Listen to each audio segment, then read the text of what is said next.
Hi, tonight we're going to talk about how to understand duality and unity. Duality and unity are two sides of the same piece of paper, a figment of our imagination, like the illusion of a Mobius strip without the awareness of the twist. Therefore, our mind thinks there is interior and an exterior in the loop, which is sufficient for the illusion of duality, which does not exist. We think there's an inside and an outside, but there is only one plane, so it is a mirage, like seeing water on the road at a distance on a road trip. There is no separation. The illusion of duality is in perception. I am colorblind, so I see different shades of color than people who are not colorblind, even as we are observing the same reality. That does not mean there are two realities. It means we are perceiving the same reality differently. Some people see reality as separate, divided, and disconnected. Some see all situations, incidents, and things connected. They are just two different ways to perceive the same reality, which depends on our composition and mental framework.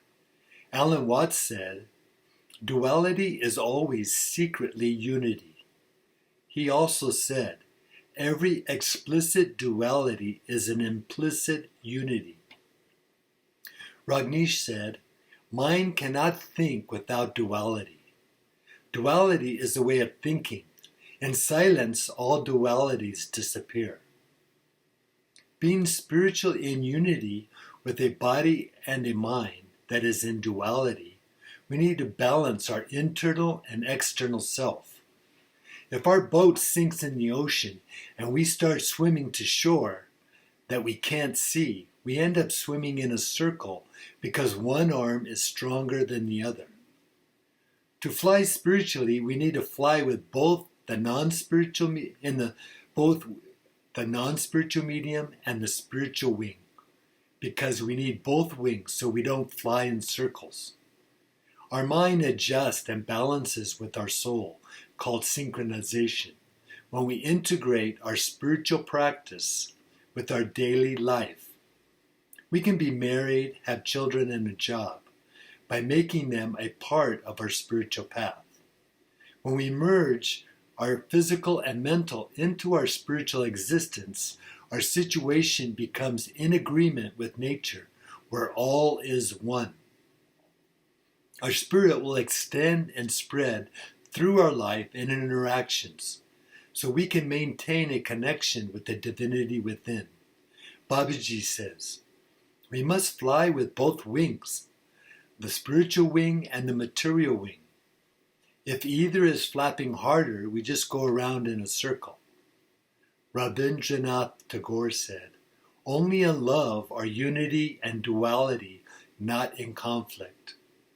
Mayor Baba said, "Love is a reflection of God's unity in the world of duality. It constitutes the entire significance of creation."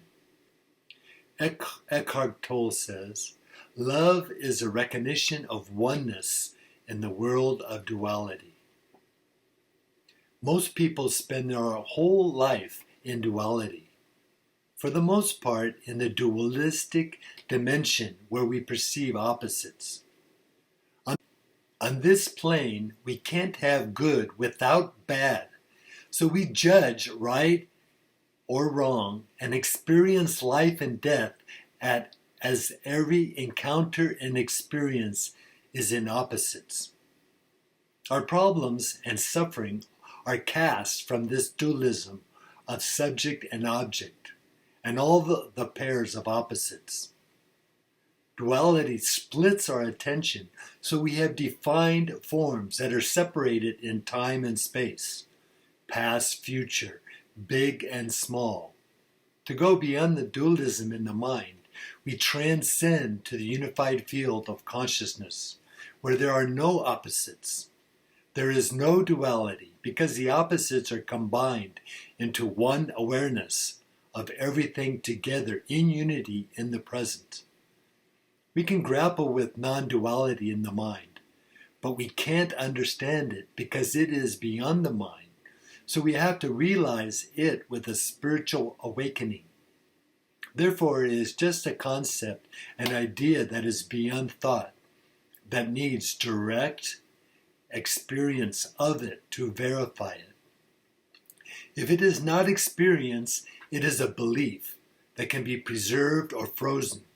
Excuse me.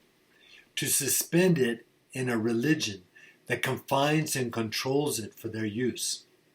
Bruce Lee said, to understand this fully, one must transcend from the duality of for and against into one organic unity, which is without distinctions. Rajneesh said, all duality is a mind creation. All duality is created by the clinging and attached mind. When there is no attachment, there is no duality.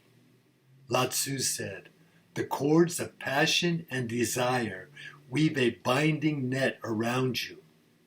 Worldly confrontation makes you stiff and inflexible. The trap of duality is tenacious. Bound, rigid, and trapped, you cannot experience liberation.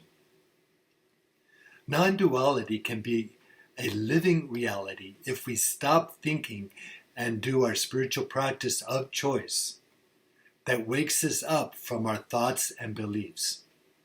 Our mind is not a mirror that reflects perfectly, but more like a lens that distorts and shapes what we see and think, so it changes how we view reality. For that reason, reality is very different from how we and what the mind thinks. So we need a way to transmit the original unified state, our original home, directly to us.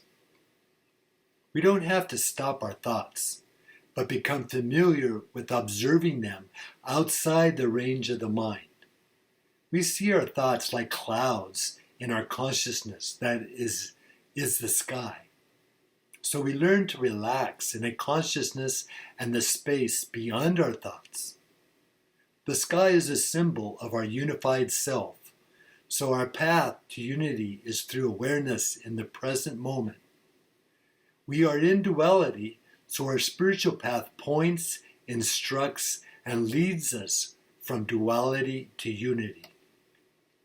Carlos Santana says, just as we have 2 eyes and 2 feet, duality is a part of life.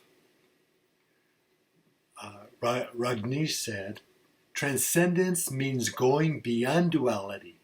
Attachment means remaining within duality. Thank you.